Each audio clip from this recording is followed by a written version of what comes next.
So hey guys, welcome back to our channel. So welcome back to another movie review. സുഹൃത്തുക്കളെ, എൻ്റെ മോനെ കുറേ നാൾക്ക് ശേഷം നല്ലൊരു പടം, അതായത് ഈ പുള്ളിക്കാരൻ്റെ നല്ലൊരു പടം അങ്ങനെ കണ്ടിരിക്കുകയാണ് സുഹൃത്തുക്കളെ. നിവിൻ പോളി നായകനാണ് സർവമായ. ഇടയിൽ മൂവിയിലേക്ക് ഇപ്പോൾ കണ്ടിട്ട് വന്നതേ ഉള്ളൂ.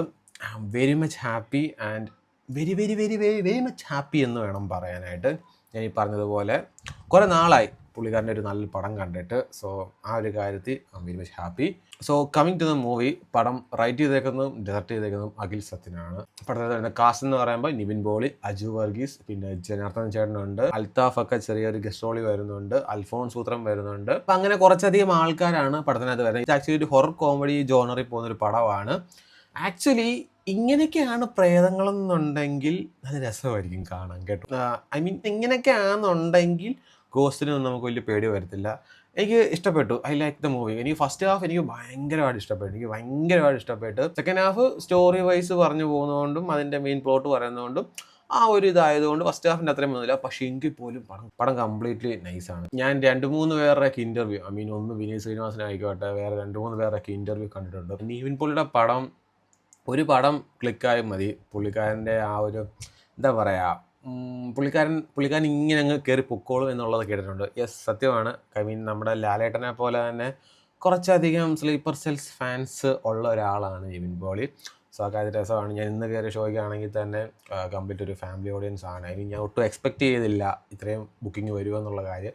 ഞാൻ ഇന്നലെ ടിക്കറ്റ് ബുക്ക് ചെയ്യാൻ നോക്കിയപ്പോഴാണെങ്കിലും കംപ്ലീറ്റ്ലി എല്ലാം സോൾഡ് ഔട്ട് ആയിട്ടാണ് മിക്ക തിയേറ്ററുകളിലും. ഇപ്പോഴും ഞാൻ ചെക്ക് ചെയ്തപ്പം വൈകിട്ട് വരെയുള്ള ഷോ എല്ലാം കംപ്ലീറ്റ് ഹൗസ്ഫുള്ളാണ്. പിന്നെ അജു വർഗീസ് ഉണ്ട്. അജു വർഗീസ് ആണെങ്കിൽ നമ്മുടെ നിവിൻ പോളി ചെയ്യുന്ന ക്യാരക്ടറിൻ്റെ ഒരു കസിനായിട്ടാണ്. പുള്ളിക്കാരൻ ഇതിനകത്ത് ഡീസൻറ്റ് കോമഡിയാണ് ചെയ്തേക്കുന്നത്. അൺവാണ്ടഡ് ആയിട്ടുള്ളൊരു കോമഡി അല്ലെങ്കിൽ ഒരു ഡബിൾ മീനിങ് കോമഡി അങ്ങനെയുള്ള പരിപാടി ഒന്നുമില്ല.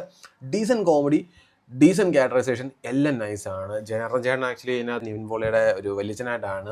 സോ പുള്ളിയുടെ റോളും നൈസായിട്ട് റോളാണ്. നല്ല ഒരു നൈസൊരു വലിയച്ഛൻ. അവർ തമ്മിലുള്ള ഒരു ചെറിയൊരു കെമിസ്ട്രിയും കാര്യങ്ങളും കാണിക്കുന്നുണ്ട്. പിന്നെ അതുപോലെ പുള്ളിയുടെ ഫാമിലിക്ക് അതുകൊണ്ട് ചെറിയ ഇഷ്യൂസും കാര്യങ്ങളും അതെന്തുകൊണ്ടാണ് തന്നെ അത് സോർട്ട് ഔട്ട് ചെയ്യുന്നതും, പിന്നെ ഈ പറഞ്ഞ ഒരു കോസ്റ്റ് എലമെൻറ്റ് വരുന്നതും, അത് എന്തുകൊണ്ട് വന്നു അല്ലെങ്കിൽ എങ്ങനെ വന്നു, അതിൻ്റെ ആ ഒരു ബാക്ക് സ്റ്റോറിയും കാര്യങ്ങളും അത് സെക്കൻഡ് ഹാഫിനകത്ത് കാണിക്കുന്നത്. സോ അങ്ങനെ ലോട്ട്സ് ഓഫ് കാര്യങ്ങൾ കുഞ്ഞു രീതിക്ക് നല്ല ഒരു എന്താ പറയുക, നല്ലൊരു പ്രകൃതി രമണീയമായിട്ടുള്ള രീതിക്ക് കാഴ്ച വെച്ച് പോകുന്ന ഒരു പടമാണ്. എനിക്ക് ഭയങ്കര ഇഷ്ടപ്പെട്ട്. പിന്നെ അതുപോലെ നിവിൻ പോളി അജു വർഗീസ് കോംബോ ആണെങ്കിലും രസമാണ്. ഇവർ തമ്മിലുള്ള ഹോമകർമ്മങ്ങളൊക്കെ പോകുന്നതും ഇതിനകത്ത് ആക്ച്വലി ഞാൻ ഇവരുടെ ഈ ലേറ്റസ്റ്റ് ഇൻ്റർവ്യൂ ഞാൻ കണ്ടപ്പോൾ ഇതിനകത്ത് ഇവർ പറഞ്ഞതെന്ന് വെച്ച് കഴിഞ്ഞാൽ ഇവർ ഒറിജിനൽ മന്ത്രങ്ങളൊക്കെ തന്നെയാണ് അവർ ഇതിനകത്തെല്ലാം അവർ ഉപയോഗിച്ചേക്കുന്നത്. ഐ മീൻ എന്താ പറയുക, ഒരു മൂവിക്ക് വേണ്ടിയിട്ട് അല്ലെന്നുണ്ടെങ്കിൽ ഇവരുടെ ഒരു ക്യാരക്ടറിന് വേണ്ടിയിട്ട് ഇവർ ചുമ്മാ വായി തോന്നുന്നത് മാത്രമല്ല പറഞ്ഞേക്കുന്നത്, ഒറിജിനൽ മന്ത്രവിദ്യകളൊക്കെ തന്നെയാണ് ഇതിനകത്തെല്ലാം പറഞ്ഞേക്കുന്നത്. സോ അത് അതിൻ്റേതായിട്ടുള്ള രീതിക്ക് ഭംഗിക്കെല്ലാം ചെയ്ത് വെച്ചേക്കുന്നതുകൊണ്ട് അത് നമുക്ക് കാണാനും ഉണ്ട് സ്ക്രീനകത്ത്. സോ നല്ലൊരു പടമാണ്. പക്ഷേ നിങ്ങൾക്ക് ഫാമിലി ആയിട്ട് നിങ്ങൾക്ക് കാണാൻ പറ്റിയ നല്ല കിടുക്കിനൊരു പടമാണ്. ഒന്നും നോക്കണ്ട, ധൈര്യമായിട്ട് ടിക്കറ്റ് എടുത്തു. നമ്മൾ കുറേ നാൾക്ക് ശേഷം, എനിക്ക് തോന്നുന്നു തുടരും മൂവി നമ്മളൊരു ഫാമിലി ഓഡിയൻസ് ഏറ്റെടുത്തതിന് ശേഷം ഫാമിലി ഓഡിയൻസിന് കുറച്ച് ഇഷ്ടപ്പെടാൻ പറ്റിയ ടൈപ്പിലുള്ള ഒരു മൂവിയാണ് സർവമായ. ധൈര്യമായിട്ട് ടിക്കറ്റ് എടുത്തോ, ഒന്നും നോക്കണ്ട, നേരെ തിയേറ്ററിലേക്ക് വിട്ടോ. സോ ഗൈസ്, അപ്പോൾ അതാണ് സർവമായ മൂവിയെക്കുറിച്ച് എനിക്ക് പറയാനുള്ളത്. യെസ് ഗൈസ്, അപ്പോൾ അത്രേ ഉള്ളൂ. Tata, bye bye.